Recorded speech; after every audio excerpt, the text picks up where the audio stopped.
It's time for the greatest game in the universe. Football season is back, friends, and with it, the start of the Premier League, the world's most popular football league. 20 teams will be vying for the 2025/26 title once again, and everyone is wondering who's going to come out on top. In this video, we'll be giving it a go at guessing who will be the top team come May 2026, starting from the 10th team. But first, we've got to address the elephant in the room. No, really, a literal elephant is in the room. We're talking about Côte d'Ivoire, nicknamed the Elephants, who will be defending their African Cup of Nations title in Morocco from the 21st of December 2025 to the 18th of January 2026, right in the middle of the 2025/26 football season.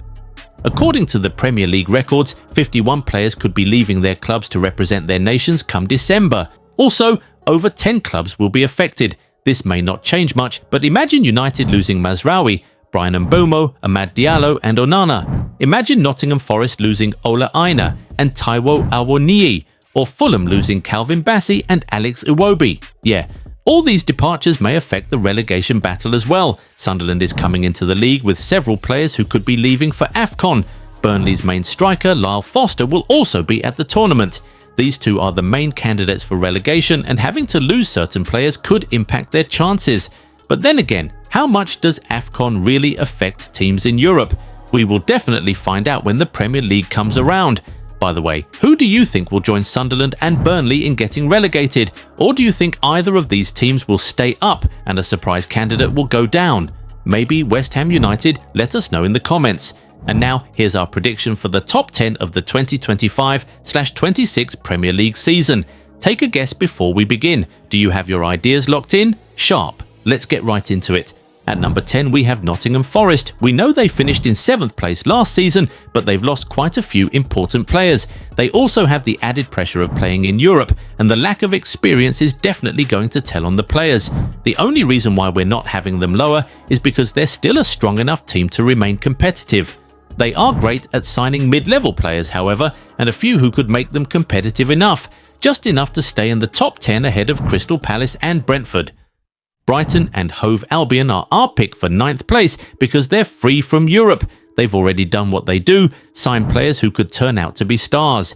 If they lose Carlos Baleba after this video goes up, then they will not be losing any players to AFCON as well, making them strong enough to challenge for mid-table as they always have.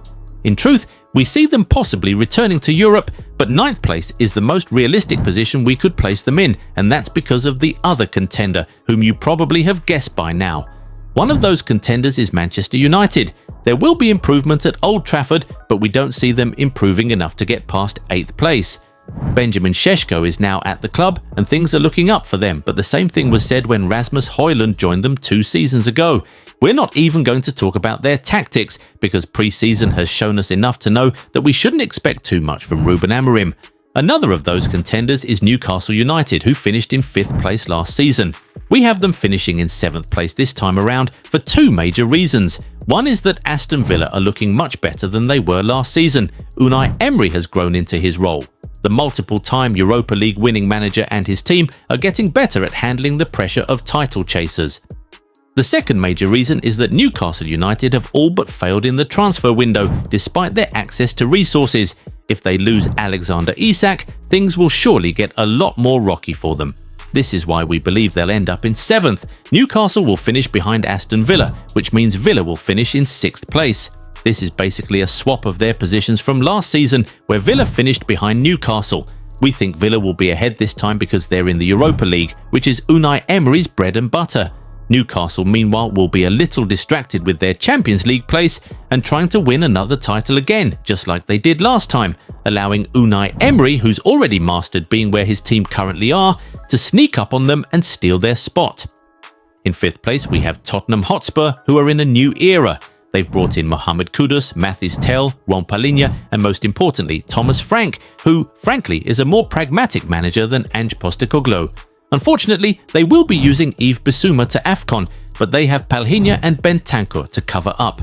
They're as strong as ever, even without Heung-min Son.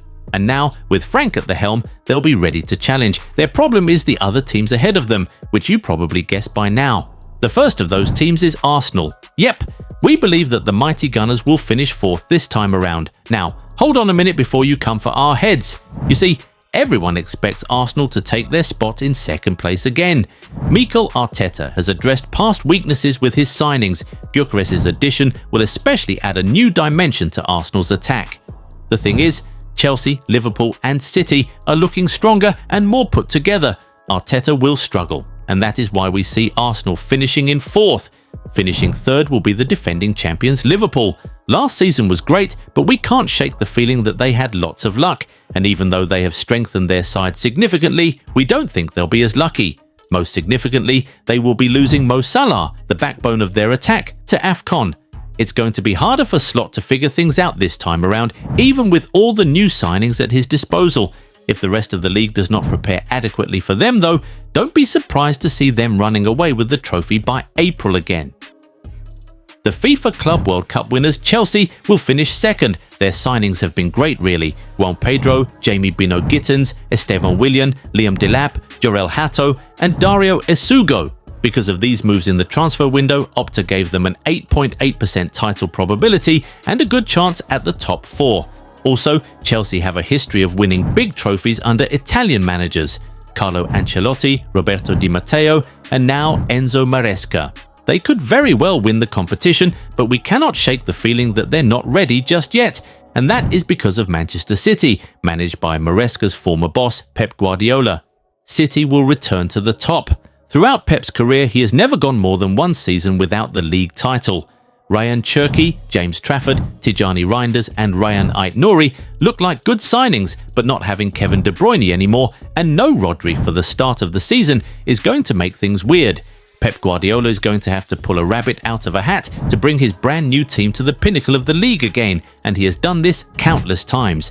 There is something though, this league title is win or bust for Manchester City.